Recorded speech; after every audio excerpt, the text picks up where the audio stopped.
Features of post-traumatic stress disorder that become most exaggerated in chronically traumatized people are avoidance or constriction. When the victim has been reduced to a goal of simple survival, psychological constriction becomes an essential form of adaptation. This narrowing applies to every aspect of life, to relationships, activities, thoughts, memories, emotions, and even sensations. And while this constriction is adaptive in captivity, it also leads to a kind of atrophy in the psychological capacities that have been suppressed and to the overdevelopment of a solitary inner life.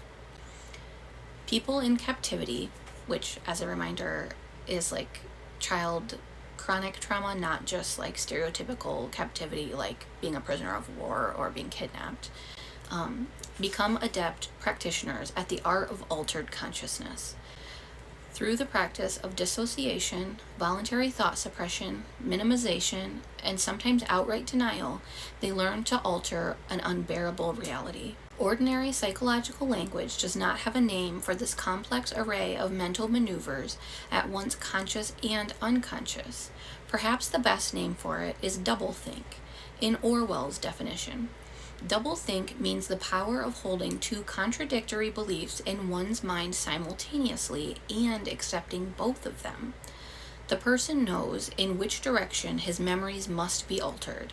He therefore knows that he is playing tricks with reality. But the exercise of doublethink, he also satisfies himself that reality is not violated. The process has to be conscious, or it would not be carried out with sufficient precision.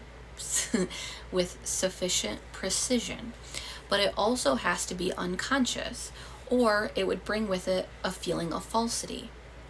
Even in using the word doublethink, it is necessary to exercise doublethink. The ability to hold contradictory beliefs simultaneously is one characteristic of trance states. The ability to alter perception is another. I've jumped a little bit. Along with the alteration in time sense comes a constriction on initiative and planning. Prisoners who have not been entirely broken and do not give up the capacity for active engagement with their environment. On the contrary, they often approach the small daily tasks of survival with extraordinary ingenuity and determination.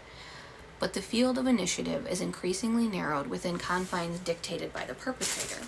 The prisoner no longer thinks of how to escape, but rather of how to stay alive or how to make the captivity more bearable. A concentration camp inmate schemes to obtain a pair of shoes, a spoon, or a blanket. A group of political prisoners conspire to grow a few vegetables. A prostitute maneuvers to hide some money from her pimp. A battered woman teaches her children to hide when an attack is imminent.